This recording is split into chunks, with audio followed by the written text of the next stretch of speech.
Hello, welcome to the Prog Connection, episode 3. I am your host, Zoltan Famous, drummer of Benjamin's Kite. My father over here, Brian Famous, of course, of Benjamin's Kite. And, of course, John Lance, Prog Rock completionist. How are we doing? I'm doing good. So, today we are going to be discussing eras in Prague, old versus new. We are going to be doing a friendly competition. It isn't exactly a battle, it's more of like we will be drawing comparisons and we will discuss preferences as well. But I want to start off here and set the example and bring the tone. So, when I'm talking about old and new prog, I have completely decided to ignore all definitions that currently exist. That on like Wikipedia, the eras of prog, all other prog sources that talk about the specific eras. They talk about neo prog, the neo prog movement in the early '80s. Some people call that the second wave of prog. I'm going to completely circumvent all of that and just get to the main two defining points that I think separate the two, which is the death, the first death of real big radio play prog, and then its resurgence back, which will be the dividing line between eras, which I will say is between 1965 and 1989, I will consider old prog, and then 1990 to present, I will consider modern era. Hi, Editing Zoltan here. I wanted to clarify that I am using observation based on radio play, to a point. Marillion having less radio play with the turn of the Hogarth era to cap off the 70s and 80s most popular era of prog, and bands like Dream Theater, Spock's Beard, The Flower Kings, etc. were the revival of prog's popularity in the early to mid 90s to present. Of course, bands like Kaipa do not fall into the modern sensibility, the modern era, but you do have Roy Stolt, who is in The Flower Kings, which should be considered a modern prog band. So, how about we start off, Dad? What do we think here? How about you start us off? Well, going by your definition, there's an obvious um, anecdote for that, which Yeah. makes your definition make sense, which is that for people who were listening to prog in the 70s and wondered what was going on in like 1993 or something, or 1995 or 2000, the band that they would often be uh, how would I put it? That would be uh, introduced to them would be Anglagard, and Yeah. so that Hybris album really sort of defined prog in the '90s, Yes, it and did. that was, and I mean as a person who appreciates the old prog stuff and grew up with all the old '70s prog, I really appreciated that the Anglagard approach because they really were doing 70s prog, right? I mean, Yes. Anglagard they might write a new song, Yeah. but their style is very much in based in the Court of the Crimson King and Trespass. I mean, Yeah. that's where they're and also in classical music, God. right? Like they're playing they're writing their own classical music and then rocking it up a little bit. Mm-hmm. That's the way I view them. So I'm really a fan of that new prog. And in terms of, old prog versus new prog, I mean, it's very interesting that most of the new prog stuff, which is really good, like the Flower Kings, for example, very much borrow from the sound of old prog. They sound like they're mixing Genesis and Yes and Emerson, Lake and Palmer. So I think for the crowd that liked the old stuff, the bands that they get drawn to the most in the new prog are probably bands like the Flower Kings, which are drawing from the old stuff very much, and drawing upon the classics like Lamb Lies Down on Broadway and Tales from Topographic Oceans or Close to the Edge, stuff like that. That's what they're drawing from. But you have to be somewhat careful when you bring in Royna Stolt, Mm-hmm. because for you, you may be part of the new generation of prog, but you probably can tell me better than I know that he's not exactly 22 years old, right? No, he's He's really yeah, he's as old as the guys who are in the original prog bands, right? in Like some he's ways. probably, I don't know exactly how old he is, but he's probably between 65 and 68 or something like that, right? Yeah, he's I believe he is 68 this year, right? I believe Yeah, so. so it's debatable whether he's really part of the new prog, but yes, the band came out in the years that they came out, right? They were part Probably, of the new wave of Prague and the yeah, resurgence. That's the yeah, problem. Because yeah. For people who came back in the mid to late 1990s and yeah. tried to get back into what was going on in the scene, they weren't expecting for to be going and reaching for a Genesis album, although there is a Genesis album that period, Mm-hmm. right? So there Yeah. was still some old, but the a lot of the stuff like the Yes albums that were released in the later 1990s, a lot of the older prog fans didn't think they were that good, and lots of I would say a lot, some of them, Open Your Eyes, for example, is not that good. Well, So when you listen to Yes doing Open Your Eyes, all of a sudden when you listen to the Flower Kings or Anglagard, it's very refreshing to hear somebody doing old style prog really well. yeah, it's true.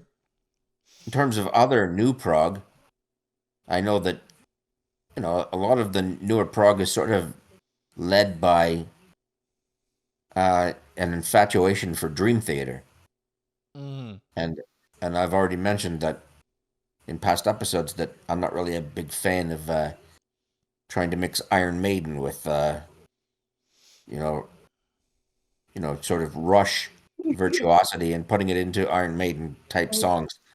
I mean, it's just not my cup of tea, and I don't doesn't seem to be prog to me. So, in missing all of the emotion and vitality that old progressive rock had, and sticking much more to really more of just being a metal band, but being good players, right? It's bringing, it's that definition of prog that relies mostly on virtuosity and not on it as a style, which brings folk and classical music and jazz and puts it together, right? Right. So I'm not a big, so I'm a fan of newer prog bands that still kind of sound like they're still that they see prog as a style, and they're still doing things that are like the classic albums. So Mm-hmm.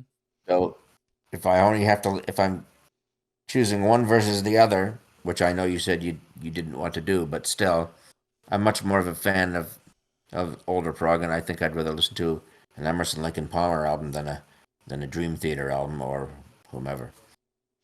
Right. I can understand that. That is a preference, and you were allowed to, of course, make that. Yeah, I didn't want to go like say one is better than the other. I just wanted to be like, we can discuss preferences, not say what's better. But I do want to bring up the what should be the defining moments. God. And John, you were saying? I'm just saying it's very hot in my room at the moment, but I'll deal with it. Yeah, that's fine. Do you have anything to say? On any of the matter, Mm. not really. Not really. All right. Well, what are your thoughts on the actual old versus new debates? The more talking about the subject on its own.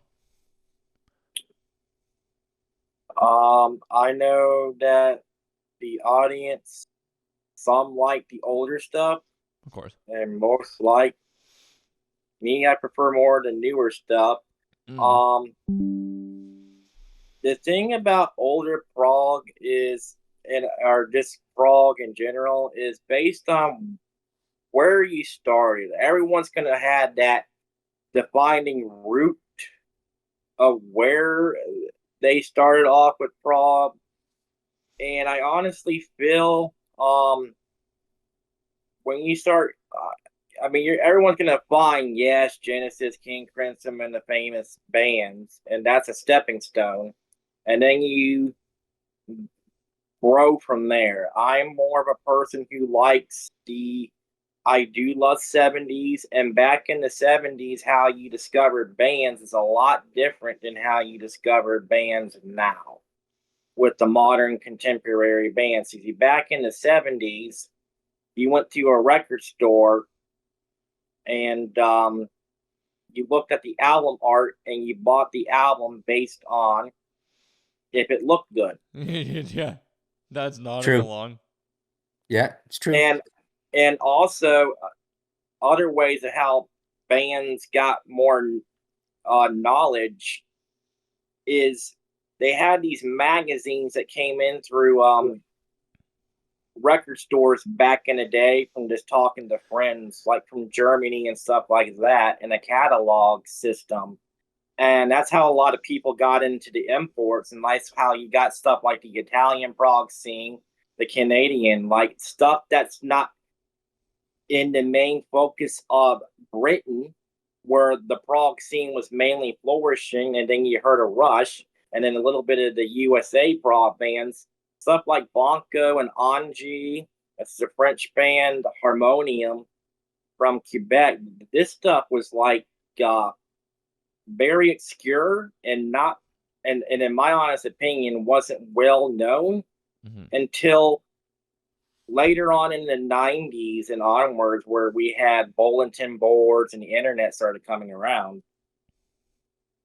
So yeah, I mean, the older prog is good, but at the same time, I'm more going to lean towards the newer stuff because you had the roots for where everything began, and then I feel the newer stuff. I mean, like you had Genesis, for example, and you have Rush, and you have all these newer bands who take what these original bands did, and this is more of a personal preference, and either cloned it or made it better. I mean, you had, like we all heard, there's a million Genesis clones out there, or there's a lot of stuff that sounds like Genesis, and there's a lot of stuff that sounds like Yes and King Crimson and all that other stuff too.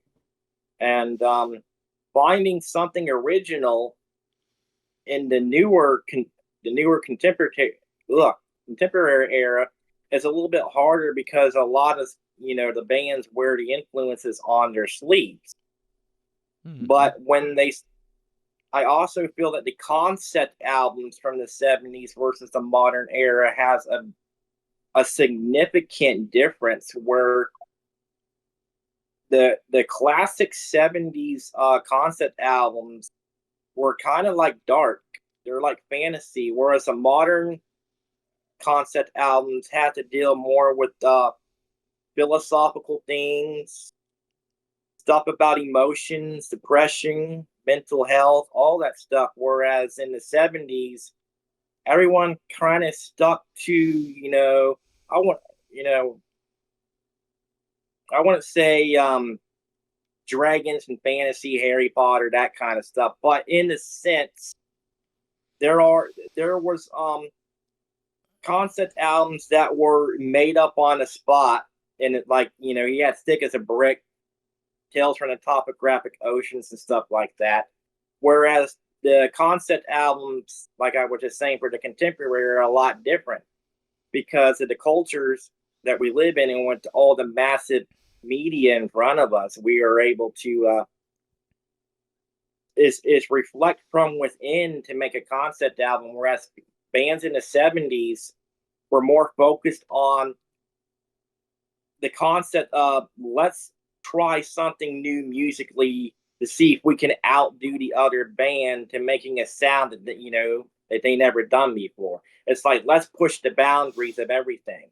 whereas the concept album was whatever came to mind, and the fantasy and the magic and stuff like that. I mean, yes, there is many concept albums from the 70s, but as the contemporary prog went on, I feel the concept albums are more from reflecting on world current affairs and more stuff like that. Mm.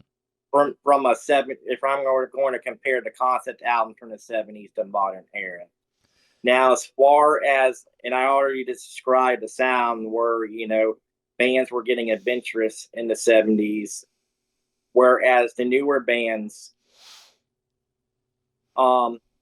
they more try to wear their influences on their sleeves. Now, me, I was saying, I prefer the newer stuff also, but how prog has progressed, I mean, there's so much stuff out there that's beyond the mainstream top 100. I feel that's a good stepping stone. For the 70s, you have Marillion, you have IQ, you had Flower Kings, you have Anglagard.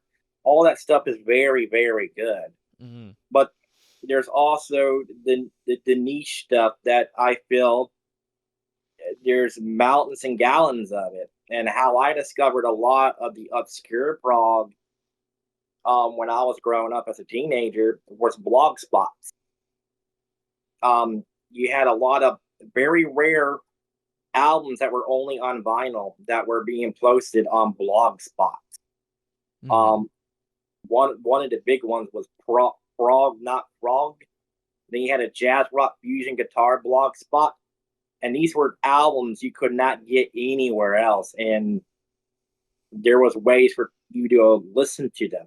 And that's how I expanded my palette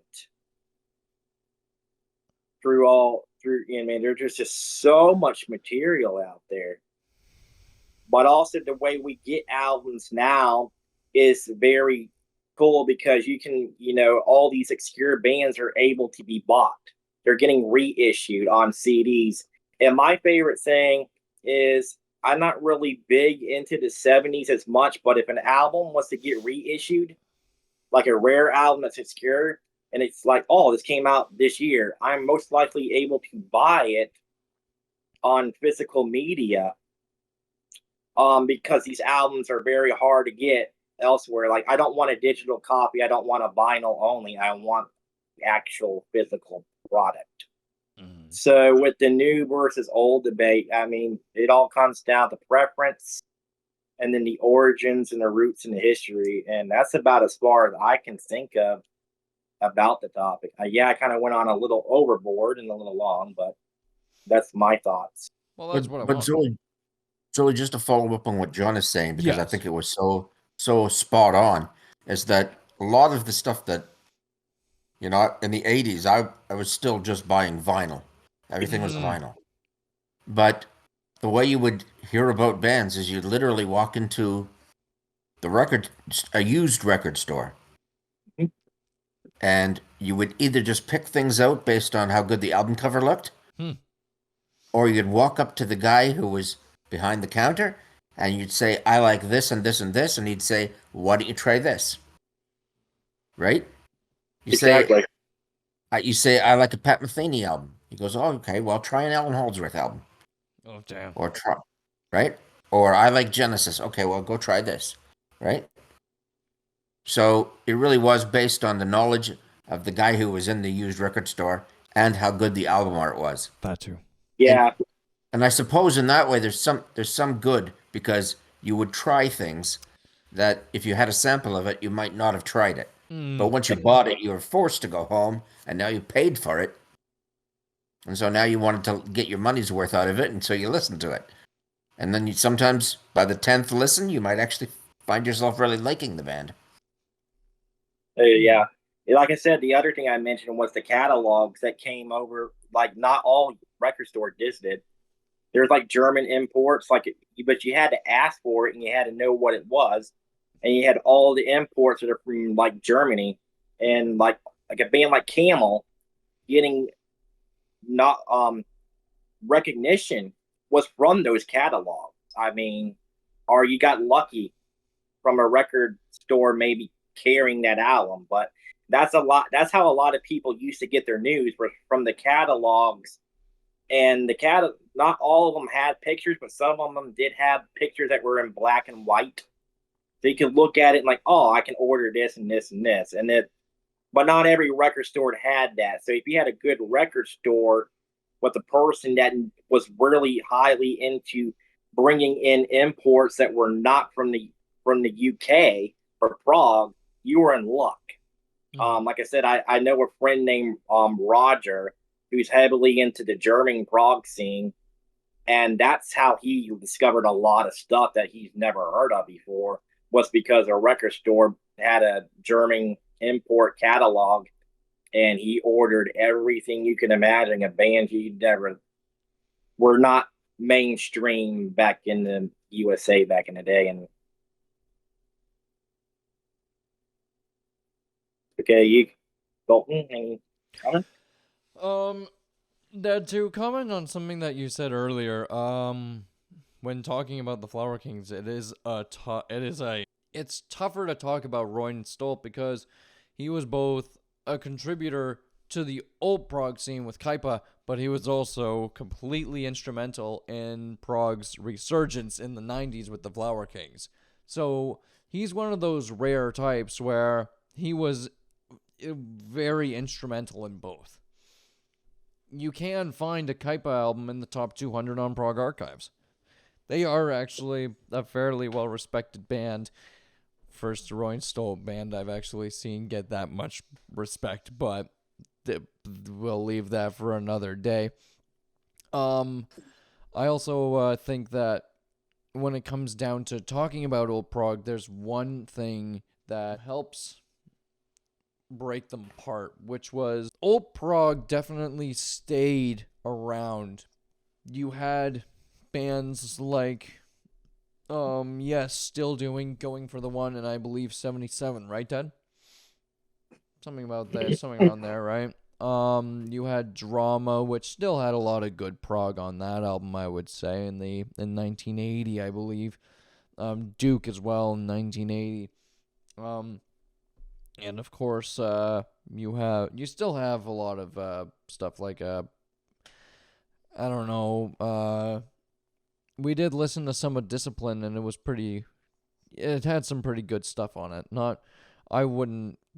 I respect King Crimson, but I'm not big on them.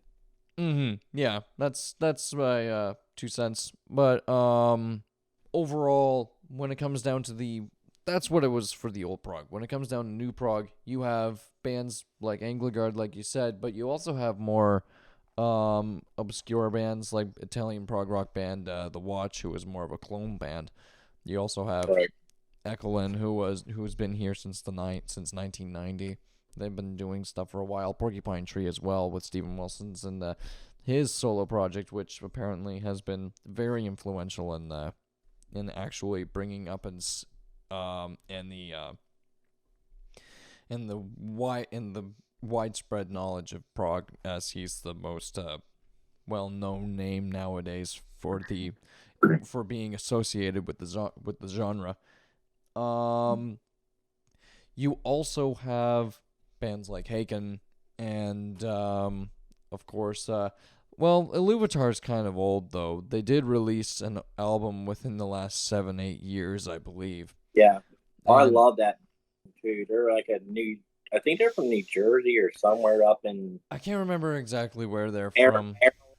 I don't know. I just know it's in the upper tri-state area. I did like Children. That was a good album. Some of that stuff was really good. It's just a good neo-prog-ish band. Very good stuff there.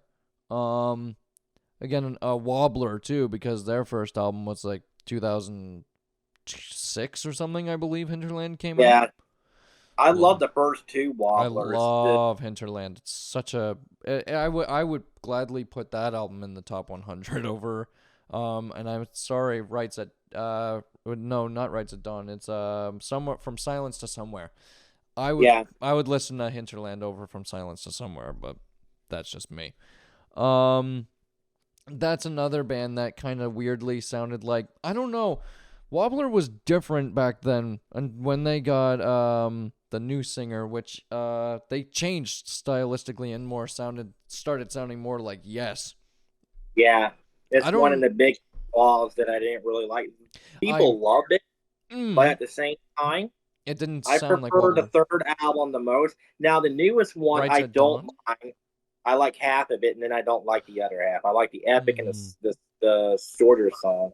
Oh, you're talking about The the new newest Wobbler one. that came out Yeah. in 2020, Are you talking 2020. about So there were 3 albums, right? There is Rights at Dawn, From Silence to Somewhere, and then I forget the name of the new one. yeah, me too. I can't remember. It's a green covered album. Green colored album, but Rights at Now Dawn is great. Some good stuff on there. the Chronicles of Father Robin, that Yes. in my opinion is like has Wobbler member in there and then a Yeah. bunch of other bands, and that whole trilogy I prefer over Wobbler, but that's I can understand. we will probably get to that in Yeah, a we'll do major that. review on a future episode, folks. Yeah. I want to also bring attention to of course It Bites, because of course they're 2 differentiating eras, with Francis Dunnery sounding more like the Genesis with Beatles, a bunch of Beatles, which is, I mean, you can totally tell it's prog, but there's a lot of that psychedelic stuff that the Beatles were very up to in that time period, which again, because Francis Dunnery's It Bites return to normal, I believe, which is great. Some of that stuff is great. Shout The out to new one that Francis. came out, yeah, I love that album. It's great. It's got some really good stuff on it. But also I love the John Mitchell era It Bites. It's also a very good staple for modern prog, I would also say, right? You got Tall Ships and Map of the Past. Hard to argue with that. Return to Natural's great. Sorry, that was it. Return to Natural. But I would also say I don't want to, because you can't put the Steve Hogarth era Marillion in there quite, because Dad, when did help me out here, Seasons End? Seasons End. Yeah, when did it come out? Seasons End come out 1990, I think, or 1989. I forget. Wait. 89 or 90. Yeah, because I think Holidays in Eden came out in 91. It's actually my favorite Marillion album. Yeah, me too. I think so too. I love Seasons End. I was a very big fan of the Fish era Marillion, but when you knew that they were changing singers, you give the album just a an objective listen when it came out, and I thought it was great, and I still think it's great to this day. However, I don't know if Marillion's really very much prog anymore. I don't know. We can leave that for something else. Yeah, I mean, their last album they did was a little more on the proggier side. It's the best album they've done since Marbles, which Marbles was very good. From the single that I heard, it did sound more like Fear. It just sounded more like a continuation of the same stuff that they were doing on Fear, which I didn't like love Fear. I didn't love Fear. It was fine. Not my favorite. I think it droned on a little bit. There were some great moments. You should hear the new one, because it's not where Fear is mainly based, the whole, without getting political, but mainly based on Brexit, where this new album, 1 hour before it's dark, it's a very good album with some good things regarding about the post-pandemic and then other stuff in general. It's a very good album. With the theme, 1 hour before it's dark, it references, well, it can 1 hour before someone dies, or something like that. It's 1 hour before it's dark. The band could never be again. Pete Trewalbus recently was in the hospital for like heart issues, and then Nick Beggs had to end up stepping in to play bass on Cruise to the Edge tour for Marillion. And Nick Beggs, who is in Fish on Friday, Trifecta, and also was in part of the Steven Wilson band. That guy can play bass. And it's become become one of my new favorite bass players at the moment. I mean, that guy can play. Yeah. I don't want, again, another thing that I don't want to do is include Alan Parsons' project, because that's very old. But then I don't want to also talk about Alan Parsons' solo project, because would that make sense? I think it can make sense. My only problem is, when did On Air come out? 88? 87? 89? When did it come out? On Air. Gotta look at that. I'm sorry about that. On Air. Alan Parsons. Bands that came out in the 70s that actually transcended into the 90s. 96. I'm very sorry. Wait, Try Anything Once was his first solo project album, right? Try Anything Once. Alan Parsons project. Came out in 93. So do I want to say the Alan Parsons solo albums could be contributors to modern prog as well? I don't know. Because, again, it's a very similar discussion to Roy Stolt. Except for he's a little bit more instrumental in the modern prog scene, whereas Alan Parsons was kind of just seen as continuing what he was doing with the Alan Parsons project, just without Eric Wolfson. I don't know. That's a little bit more of a... that one blends the line a little bit. I don't know. What would you guys think?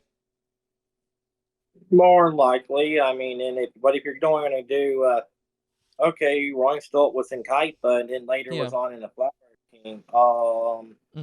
Alan Parsons, but then you have the different eras of Yes. But also, you got to realize they weren't in another side band where you had Alan Parsons' project and then the solo stuff. So I don't know. It's defining a thin line, because at the same time, Alan Parsons did those albums in the 70s and 80s, and then took like a decade hiatus, and then released stuff more in the ARR vein. He came back with The Secret, and then the newer one, I think it was called A New World or something like that. But it was like a long time since Alan Parsons went like dead silent, and then those two albums came out like rather quick. Oh yeah. He's been on fire recently, which is interesting. But he was forced to release The Sicilian Defense, but if you listen to that thing, I mean even given his participation in Dark Side of the Moon and the 70s Alan Parsons project albums, he will forever be associated with old prog. Exactly. He's too much of a instrumental cog in to be considered to be part of the new prog. Oh, of course. I mean, you have to be. I mean, it's a stretch to call Roy Stolt part of the new. The new prog. It's true, but I would say, John, what do you think? What do you think more people know Roy Stolt for the Flower Kings over Kaipa? Yeah, I would agree that more people know Roy for the Flower Kings over Kaipa, because, like I said, he's only on like 2-3 albums tops. Yeah, because I think he was in the first few, then he left, and then he rejoined the band in the early 2000s. Like 3 albums, and then left again. Another 3? He's only been there for like 6 or 7 albums, right? He did the first 3 in the 70s, which were his debut. The second album, I think he was on the 3rd album, but maybe not. All of those good ones? He came back in 2002, Notes from the Past, Keyholder, and then Mind Revolutions. I think he's on left. And he was also in a Tangent for 2 albums. Right, of course. Andy Tillison, is that a name who can be put in a modern prog? This is the thing that I'm finding interesting, is that because you picked a certain year, 1989. Yeah. Now it does matter when people like their age, because there's a certain mentality when you're of a particular age. You're not going to make the same music at 70 that you did at 25. No, of course not. And I just looked it up. Ron Stoll is 67. That's what You I know, was he's thinking. he's pretty much the same age as Yeah. the Geddy Lee and guys in Rush Right. and probably some of the guys in Marillion. Mm-hmm. So, but so is that new prog anymore? I mean, I would say I mean, mostly because of the fact that he's he is old more enough to known. he's old enough to actually been in Yes or something. So I mean, Well, he's really part of that. You know, You do have a the point there, Prog yes. revival, but yeah, the fact that the band's still continuing to go on. I do notice that he has majorly slowed down ever since, like, he would constantly be like project here, project there, solo here, Mm-hmm. side band there, side band. Now it's like they came back, the band came back. Mm-hmm. Zach ended up having to leave. Michael comes back in. Jonas is with Steve Hackett. Mm-hmm. uh, it's like it seemed like the band was actually going somewhere, and then out of the middle of nowhere, Zach couldn't tour no more, and now we're back to they're reinventing themselves again. Right when they make Royal Decree, it's like, okay, with Look at You Now, it's like they're They're trying to trying to go back. reinvent the wheel. Well, because The Michael Stolt can play bass, but at the he same time, they got a new live album coming out, and I was a mm-hmm. little bit disappointed at the track listing, but you got to look at it like this. Does Michael Stolt know even how to play he any of the stuff from Banks of Eating all the way up to Royal Decree? And if not, that explains why he I none of the songs. he probably doesn't know the bass lines for any of the Jonas Reingold stuff. Maybe a handful of the songs, probably because That's he's my practiced it. beginning to think. It's not saying he doesn't know them, but he would No, have had of to course. rehearse it a lot more. I'm sure he's gonna have to. I'm sure he knows. I'm just saying, like, there isn't a clear, consistent, like, okay, I know how to play these parts, like the band already, like Roy Stolt, because he was in the band. He is the Flower Kings. Then you have Michael Stolt return, and they start trying to. They go back to the formula that they had. This right now, I'm going to say this, and it's an interesting thing, I think.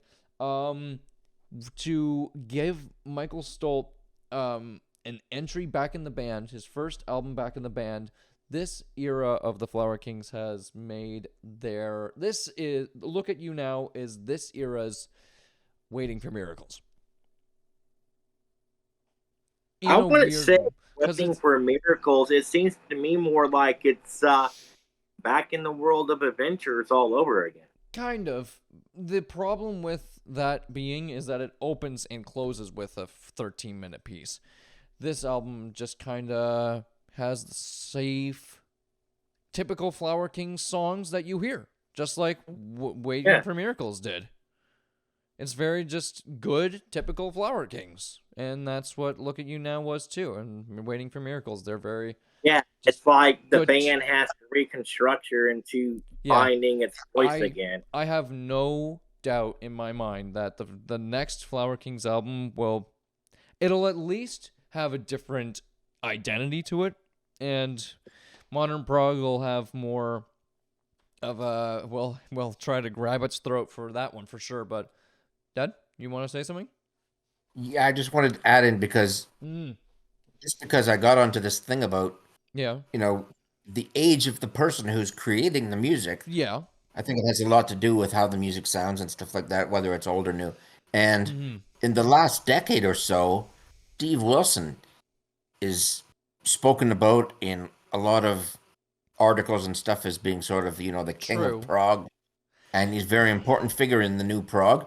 And I Right. get that. You do realize that he's 56 years old, right? Oh, of course, of course. He's in his mid-50s. The guy Yeah. has been He's younger nominated than I for. am. The guy He's younger has than me. the guy has what 6 albums nominated for either Prog Album of the Year or won it. I believe In Absentia, Deadwing, Fear of a Blank Planet all won. No, I think In Absentia was nominated. It didn't win. But Zoltan, as part of generation, what are you, Generation Y or whatever? Z. Generation Z? Yeah. Okay. So as a person in your early 20s, are you comfortable with your favorite genre being spearheaded by a 56-year-old guy? You know, Honestly, like, the guy who are has you're okay made with that?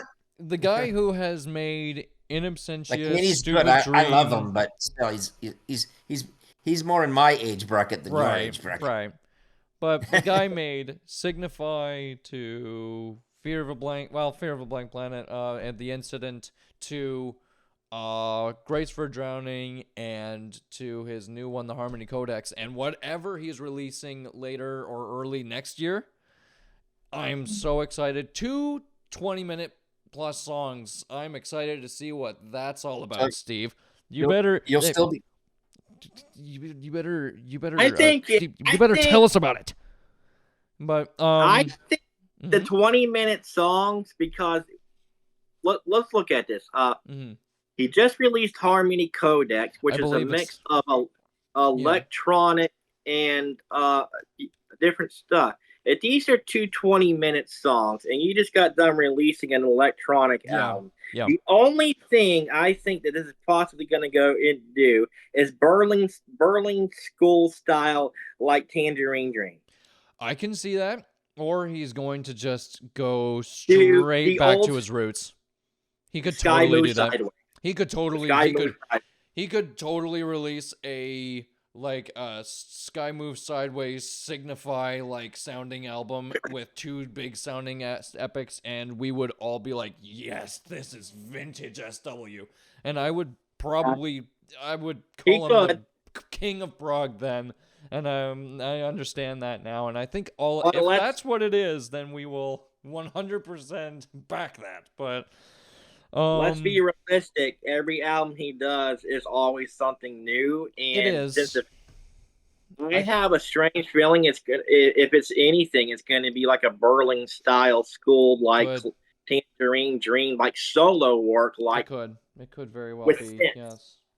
I I could can be wrong. The fact that they're two long epics, like if it is, I'm going to rejoice. If it's not, a lot of people will be happy that it's Prog or something again. either way, his prog stuff is always good. He's always made some good prog music, and we will see how I thought the Harmony Codex was a pretty good was a pretty successful album. I thought it was better than the Future Bites, but that's again my thought process. Now we have discussed this for 40 minutes. So shall we talk about talk about the album review, the box Leorla from Quebec, Canada. The album released in 2006. 2009, sorry, 2009. 2009, yes. Yeah. So, I am ready to go. I have my review up and ready. Who's ready to start the review process? Dad, you ready? Yes, go ahead, please. So the box were actually very radio friendly in the 80s. Yes. And they were doing pop songs and they had hits on the radio. I wouldn't say they were massive, but they were fairly successful. And I bought many of their albums just because it was good. It was good pop music back then, and it had sort of, I wouldn't call it really progressive sounding music, but it was sounding like, if you liked 80s Genesis, maybe you would like it because it was catchy, and there were good songs. And I lost track of the box after the 80s, and I don't even know how I knew this album came out, but somewhere online I read about it and that they had decided that they were going to play more prog music and that they were going to go back to singing in French. And so I picked up this album with very little expectation. And as you know, I love this album. I think it's absolutely fantastic. If you're asking for a rating from me, I'll give it 9 out of 10. I mean, it really has, the feeling of the album is, it really starts off almost sounding like Tarkus. It has lots of choirs, and has that same mystical mood. And eventually they weave in other styles, like there is some sort of return to sort of Hammond organ driven prog music of the 70s, but they also weave in a lot of sort of French folk music, like with accordions and things like that. That Yeah. it almost, some of the moods make you feel like you're sitting in a French bistro Yeah. in Paris or something like that. And I guess that the album is based on a book Yeah. written in the 1880s or something, and it's about somebody who feels like their house is haunted. And so as the album goes on, I got the feeling that it reminded me a little bit of Genesis Home by the Sea. Mm. Has the same kind of feeling. It's that kind of a feeling, but it doesn't sound like Genesis. Mm. I don't know. But it does have a moody sort of Pink Floyd feel overall, but they don't sound like Pink Floyd. But No. a person who liked Pink Floyd would probably like this album. And it's absolutely, it's a stellar album from beginning to end. And I know the song that people will probably dislike is Super 61, but which is a bit more of a dance song. It's more But like I a actually, quirky pop-esque song. yeah, but I really like that song for some reason. I like it too. It's I don't good. know why, I just like it. It's kind of got like it's like a mix of quirky pop and almost like elevator music in a weird That'd probably way. be the only song title I remember, because if I'm It's a not good song, mistaken, though. I think only song title that's in English. It's the only one. Yes, it is. So all the other songs, I'm not gonna even try to pronounce No, them. I can't. I'm not even gonna try. I'm not even going to try. But there are a few ones that are easy to pronounce, but the ones I'm not. There are a few I'm just not gonna even try. But those your cents? Those are your 2 cents? Yeah, as I say, I give it 9 out of 10, and it's a Yeah. really, really, really good 2009 or whatever you said prog album. It's really, really good. Yeah. John. Okay. Well, here's a brief review synopsis. I never heard the album. Shocking enough, when you get one by me that I never heard of, especially the obscure, you done good. Yeah. They're a Canadian band, and this is Brian's pick. And the next episode, we shall have most likely Zoltan's pick. We're doing a round table. Yeah. And stay tuned, and we're going to do a super review eventually, which is a Yeah. special episode. But I thought I'd give you a heads up what's coming. Anyhow, to the review. This is a French band from Canada. That's from Quebec. That I do know. And the music is very unique. It definitely has that 70s vibe to it. Mm-hmm. The keyboards are spot on. The vocals are very good. Mm-hmm. Now, if I was to compare the vocals to any other band that I have ever heard, they would be the French band called Angie with Christian Decant, which is the lead singer. I think I'm saying it correctly. Angie. They're from the 70s. Mm-hmm. They're more on the obscure side, but they are popular enough. If you never heard Angie, then I would advise you to check out a couple of their albums and then compare the vocals to the box album, and then you will see kind of the similarities. I do hear bits of Genesis in this album. Now, the thing that really interested me the most was not because it was sung in the native tongue, with the French vocals. Yeah. It's the music and how it portrayed, like your dad said, with the accordions in some places now, and then it does have some folk. And the folk that I do hear sounds more like from a world music, like when you have world jazz, where you're taking jazz and you're mixing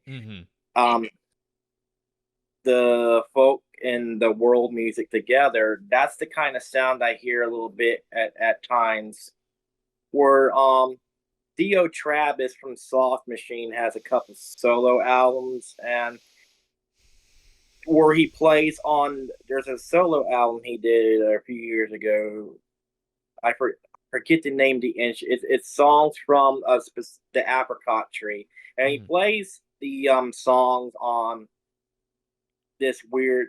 I think it's called a dad duke or what. Like it's the folk I'm getting from that's kind of like that. It's a very acoustic sound. Where you get that acoustic sound. It's not like your ordinary folk. It's like you're getting a folk mixed with fusion of other world ethnicities. You hear a little bit of that the China sound in there a little bit. That kind of different countries fusing together. Like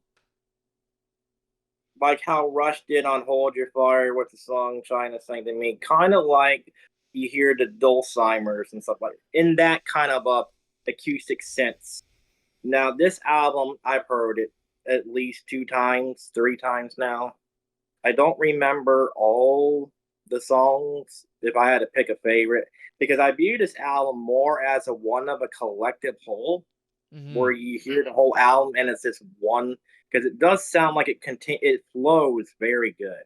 It does. Once the songs, like it's like an epic, and then your dad said it's like an album based on so it does seem like it has a conceptual thing, even though we don't know what they're singing about in English because it's sung in Quebecian French. Yeah. I would rate the album a 9 also. I was gonna rate it a 10. The first first impressions I like blown away. Yeah. But with further listens, I would give it a 9 because it won the track time, not the track time, but the length of the album is definitely in the 60 to 70 minute. It's I believe margin. 67 minutes long. Yeah, around there. I do feel like it could have been maybe like 10 minutes less, maybe about an hour max. I mean, but back in the day, we had albums that are 70 minutes long. But other than that, it probably would be a 9.5 or a 10 if maybe it was just a little bit shorter. Now, there are some things on the album that was kind of unique at first, and I thought was cool. And then with further listens, and I'm pretty sure you'll understand, there's this one or two songs sounded like it was like I was at a circus. There's a bit of that sometimes. It had that Frank Zappa, and it's really cool at first when you first hear it for the first time. Like, oh, this is really cool. And then after repeated listens, you realize, okay, the gimmick is not as good as you thought it was. Other than that, it's a very good album. Yeah, I give it a 9. I don't know if it would just have been a little bit shorter and without that, I felt the circus stuff had to be in there, but it was a little bit too long because it did it on more than one song. It'd be a 9.5. Other than that, it's a 9 out of 10 for me. You, Zoltan? All right, so I broke it down again, like I did with Drifting Sun's Veil. Of course, kind of summed up but I did find that the opening song of Overture did have a lot of elements of Floyd, but it did open up very similar to how you would expect MELP to with the Tarkus. Very interesting. I love that. I also love the outright. It wasn't Mellotrons to start it off. It was more, I believe it was actually, I think it was the lead singer just doing it on he was layering his voice and recording it on a keyboard and using that as a sample and then almost making it like a Mellotron sound, which is so cool. I love it. Very good. I gave the first song a 9 because it's got so much atmosphere. It sets the tone, and then this album flips it on its head. Incubus, which is one of the longer songs, great production, great moody guitars, elements of Floyd, but also just moments of, I can't really describe this band in a nutshell. The closest band musically to describe this band, I can't find it. Me personally. Anji, right then. You did say vocally, right? But would it be also in the music and how the music is written and sounds? The what again? You did say vocals. They Yeah, sound very similar, but and the vocals, and then also, yeah, I mean that's what it reminds me of, more like Anji with the vocals. I mean, even the music not so much, but the singer does remind me of Anji. Yeah, that's the problem. I'm more thinking like, who do I compare this musically to? I just don't. It's know. original. Yeah, exactly right. I can't think of anything. The third song is also really good. Definitely keeps the mood. However, it kicks it up a notch and it becomes a rockier song. It has a lot more of the crunchy guitars, and I really liked it. I gave the first 3 songs all a 9. Hard for me not to. And then you get to the longest song on the album, which is Mont Saint Michel. And it's 11 minutes long. I gave it a 13 out of 15. I gave the Incubus 14 out of 15 as well. 14 out of 15. Oh, your ratings are different. Yeah. I don't know why. Are you doing the Prog Archives review rating? Kind of. I don't understand how that. You have to teach me sometime. The piano interlude of the Black Cat in English, I'm assuming. Very nice classical bits. Nice, very nice mood. Then you get to I'm not even going to try to. I'm going to say it's in the impenetrable mystery in English. It doesn't stray from the mood. None of these songs really stray from the mood of the album, except for one. We'll get to that. But the 7th and 8th song are just, they sound like songs that they just sound like songs that are on the album to begin with. They just follow the same musical structures, like they're not the same song, but they do follow the same mood and they follow the same music format in a way. It just feels like it's a song from the same album. And then you have the 9th song, which is the last proggy, the last song to end to truly cap off the prog on this album. It has great keys, great mood. The vocals on this album and the harmonies are the thing that are very unique to me, because the way the harmonies are layered, he's just got such a weird way of doing that. I love it. I love the way the vocals sound on this album. Then you get to Super 61, and it's the easiest way for me to compare it, like as an album comparable. Like, you go to I Can See Your House From Here from Camel, and they have an album on that album called Remote Romance, and it's a very quirky pop song. Very similar to this. The album ends with a quirky pop song. You get what I mean? It's just a very cheesy pop song, but it still doesn't break the album's mood at all. Very good. My final thoughts. I would easily say that this is one of the best prog albums of the 2000s. Easily. Well, yeah, that would.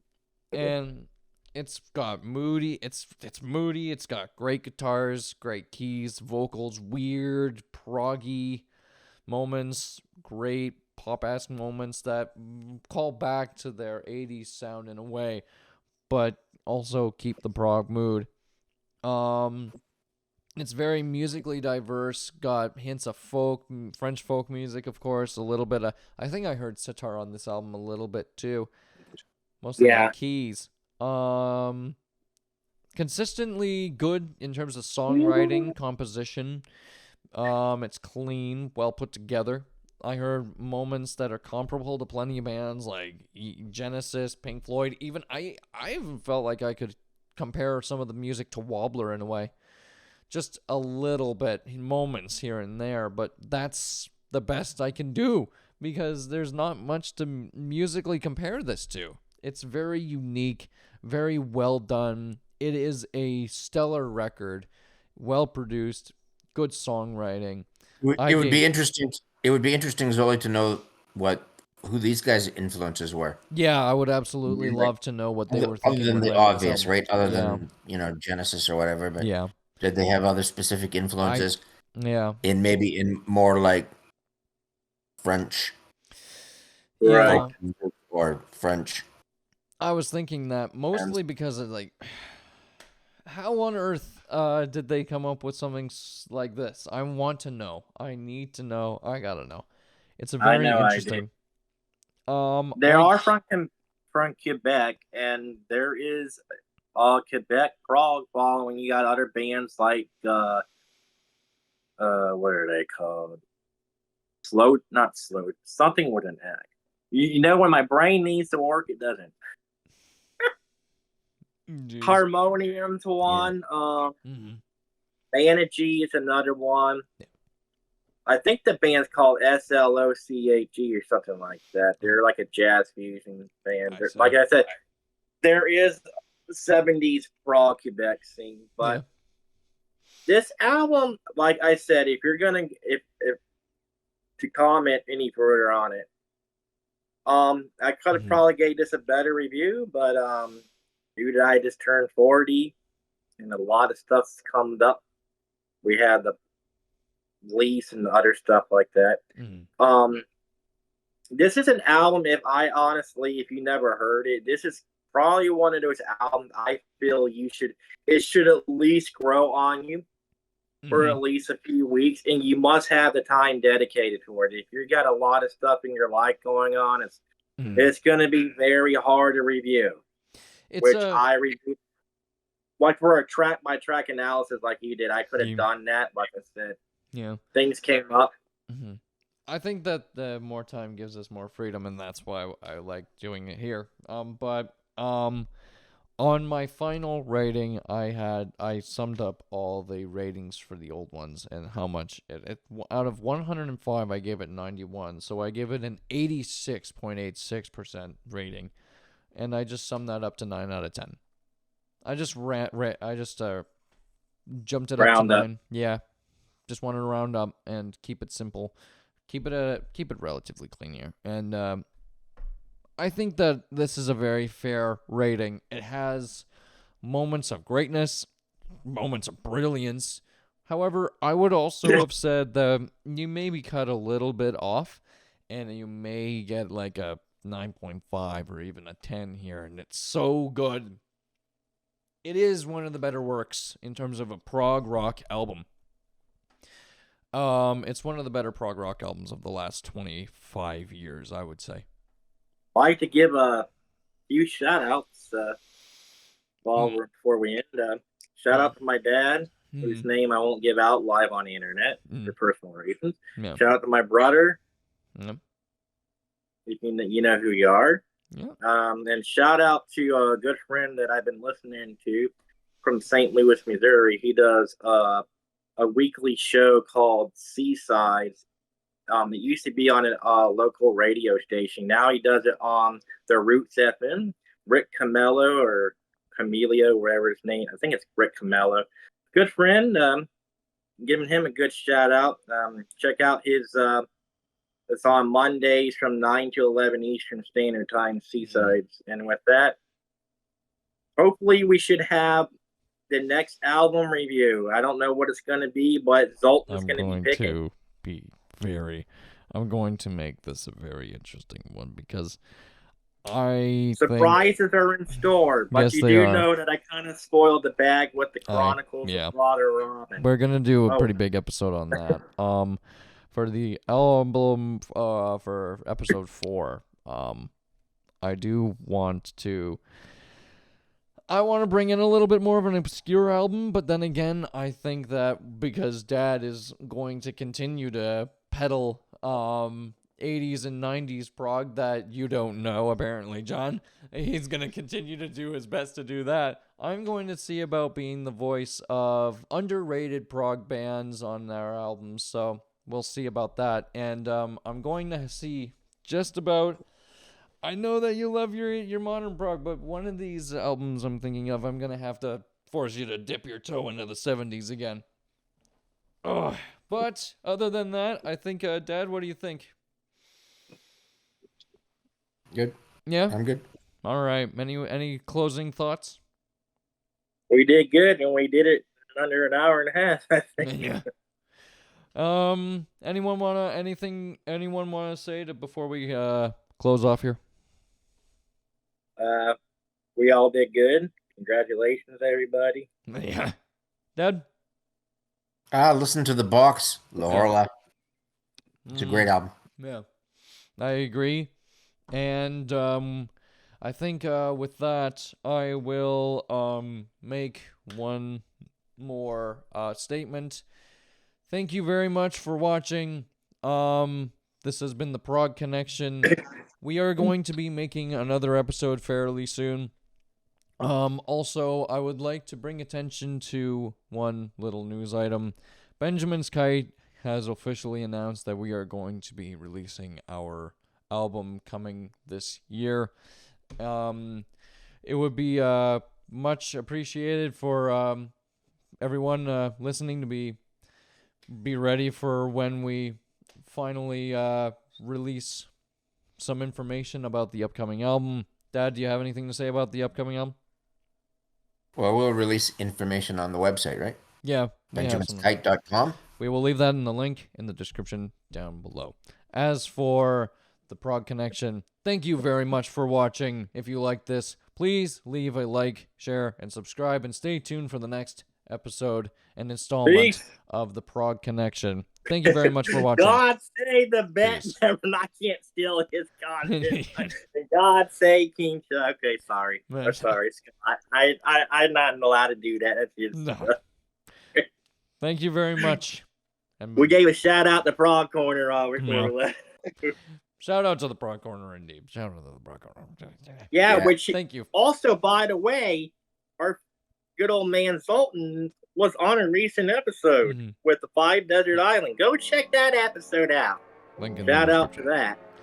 Thank you very much for watching, and as always, we will see you in the next episode of the Prog Connection. Peace. Peace.